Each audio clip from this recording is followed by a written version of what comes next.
আসসালামু আলাইকুম। Welcome to AGS academy YouTube channel. আমি আবার এই বাবুটাকে কিছু প্রশ্ন করব জিকের পর, যে প্রশ্নগুলো বিভিন্ন কম্পিটিশনমূলক চাকরি পরীক্ষায় এবং বিভিন্ন ক্লাসে ছাত্রছাত্রীদের কাজে লাগবে। তাই তোমরা অবশ্যই ভিডিওটা দেখো।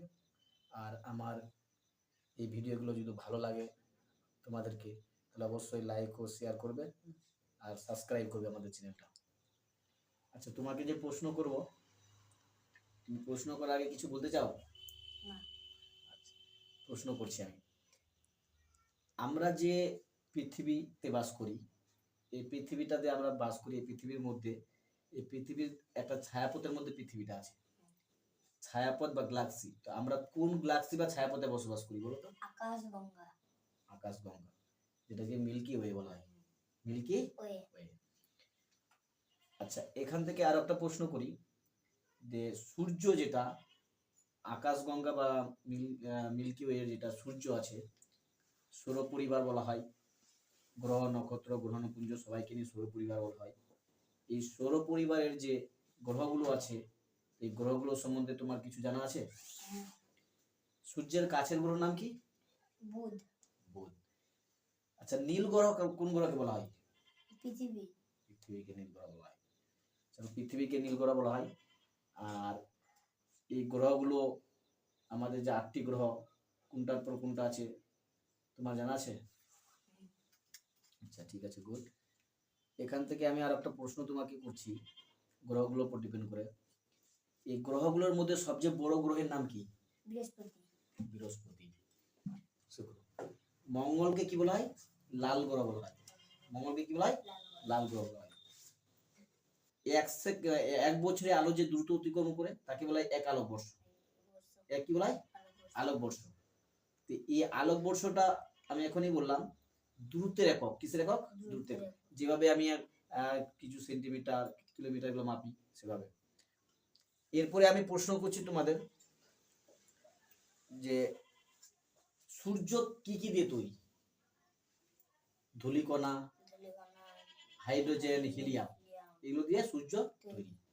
তো ধূলিকণা, হাইড্রোজেন, হিলিয়াম যে ভেসে বেড়াচ্ছে, এগুলো একে অপরে কণাগুলো বিক্রিয়া করে বিস্ফোরণ হয়ে, ঠিক আছে, তৈরি হচ্ছে সূর্য।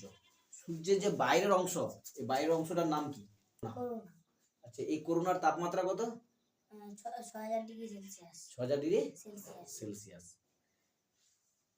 তারপরে আমি প্রশ্ন তোমাকে করছি, যে ভিটামিন সম্বন্ধে। ভিটামিন, সূর্যের তাপ থেকে আমরা যে ভিটামিন পাই তার নাম কি? Vitamin D. Vitamin D. Good.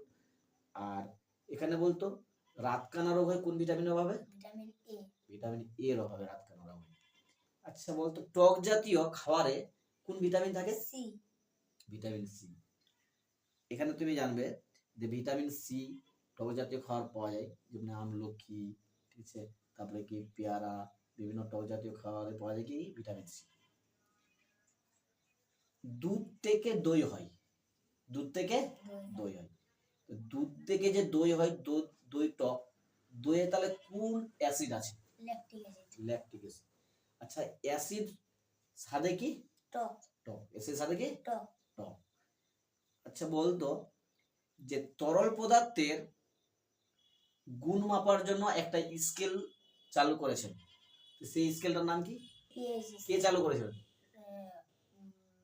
সরেন স্যার। সরেন সেন। তরল পদার্থের গুণগত মান মাপার জন্য একটা স্কেল চালু করা হয়েছে, সেই স্কেলটার নাম কি? PH scale. কে চালু করেন? সরেন স্যার।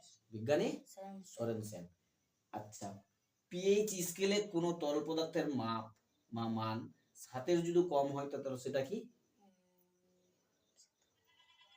টক বা অ্যাসিড। টক বা অ্যাসিড। আর 7-এর বেশি হলে ক্ষার। ক্ষার। আর 7 যদি হয় তাহলে প্রোসমল। 7 হলে কি? প্রোসমল। ঠিক আছে। এখান থেকে তোমাকে আরো প্রশ্ন করি ভিটামিন থেকে, যে ভিটামিন বি এর অভাবে বেরি রোগ হয়। কোন রোগ হয়? বেরি রোগ হয়। এখন আমরা আমাদের শরীরটাকে শক্ত করার জন্য, দাঁড়িয়ে হাঁটাচলা করার জন্য, ঠিক আছে, যে আমাদের একটা মোল আমাদের খেতে হয়, একটা মোল খেতে হয়, সেই মোলটার নাম কি? ক্যালসিয়াম। সেই মোলটার নাম ক্যালসিয়াম। আমরা পৃথিবীতে কাল্পনিক রেখা, দুই ধরনের রেখা টানা হয়েছে আমার টেনেছে বিজ্ঞানীরা। যে এই দুই ধরনের কাল্পনিক রেখা, যেটাকে বলা হয় অক্ষরেখা আর কি দ্রাঘিমা রেখা। এই অক্ষরেখাগুলি কোন দিক থেকে কোন দিকে টানা হয়েছে? পূর্ব থেকে পশ্চিম। পূর্ব থেকে পশ্চিম। পশ্চিম। আর দ্রাঘিমা রেখাগুলি উত্তর থেকে দক্ষিণ। উত্তর থেকে দক্ষিণে। এখানে তুমি আর একটু মনে রাখবে, অক্ষরেখাগুলি পূর্ব থেকে পশ্চিমে যে টানা হয়েছে, অক্ষরেখাগুলি হচ্ছে পূর্ণবৃত্ত, আর দ্রাঘিমা রেখা হচ্ছে কি অর্ধবৃত্ত। দ্রাঘিমা রেখা কি অর্ধবৃত্ত। অক্ষরেখাগুলি হচ্ছে সমান্তরাল ভাবে টানা হয়েছে, আর দ্রাঘিমা রেখাগুলো সমান্তরাল ভাবে টানা হয়নি। ঠিক আছে। অক্ষরেখার উপর ডিপেন্ড করে আমরা অনেকটা তাপমাত্রা নির্ণয় করছে, আবহাওয়া নির্ণয় করছে। আর দ্রাঘিমা রেখার উপর ডিপেন্ড করে আমাদের সময়টা নির্ণয় করছে। মনে রাখবে। নেক্সট যে প্রশ্নটা আমি তোমাকে জিজ্ঞাসা করব,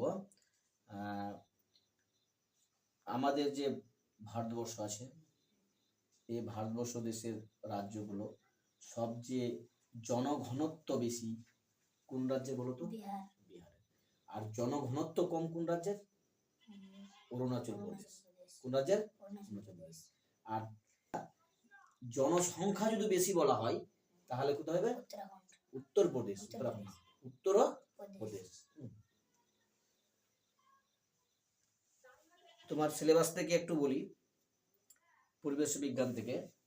তোমার সিলেবাসে যে পরিবেশ বিজ্ঞানে আছে যে পরিবেশ বান্ধব যে জ্বালানিগুলো, সেই জ্বালানিগুলো কি কি? সৌরশক্তি, ভূতাপ শক্তি, জোয়ার ভাটার শক্তি। পরিবেশ বান্ধব পরিবহন কোনগুলো? পরিবেশ বান্ধব পরিবহন।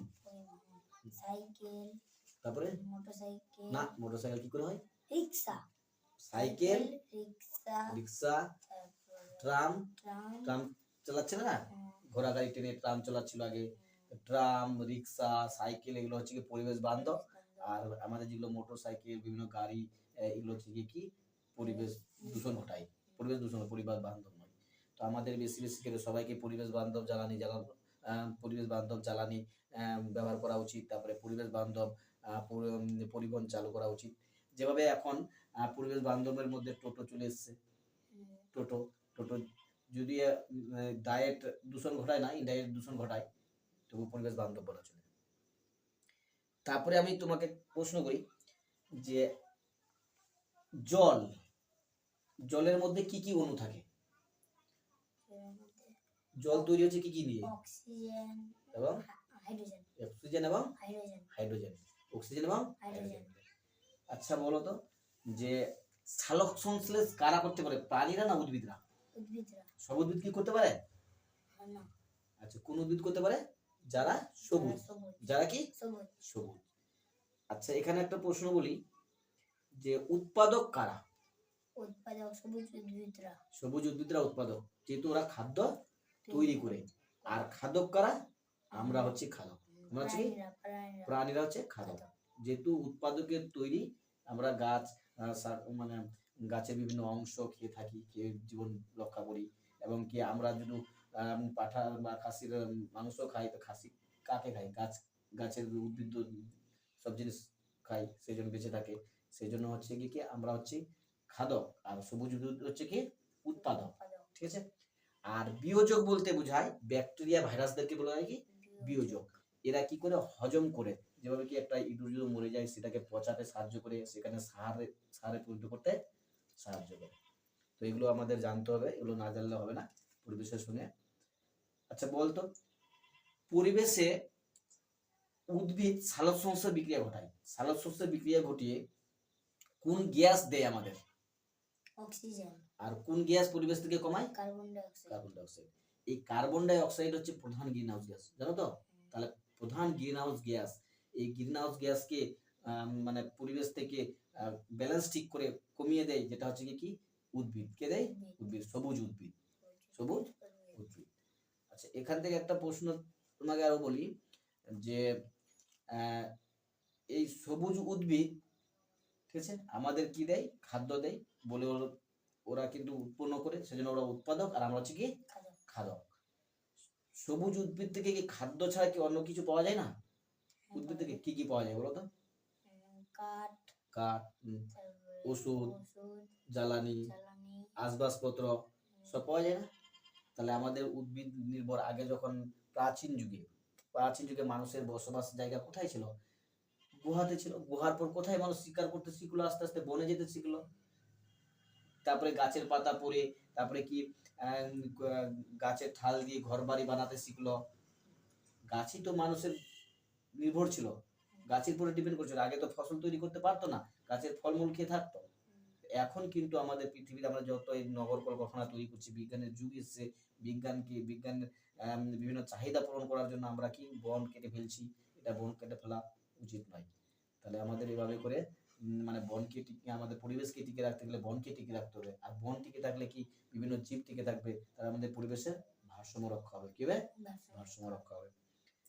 আচ্ছা, তোমাকে আর একটা প্রশ্ন বলি এখান থেকে, যে আমাদের ভারতবর্ষে, ঠিক আছে, আমার ভারতবর্ষে একটা ভারতবর্ষের সমস্ত মানুষ একটা বইটাকে মানে, একটা রুলস বা আইনকে মানে, যেটাকে বলে ভারতের সংবিধান। সংবিধান অনুযায়ী চলে। এই সংবিধানের জনককে? আর ডক্টর বি আর আম্বেদকর। ডক্টর বি আর আম্বেদকর। আম্বেদকরকে বলা হয় কি সংবিধানের জনক বা পিতা। আচ্ছা, বলতো স্বাধীন ভারতের প্রথম প্রধানমন্ত্রীর নাম কি? পণ্ডিত জওহরলাল নেহরু। পণ্ডিত জওহরলাল নেহরু।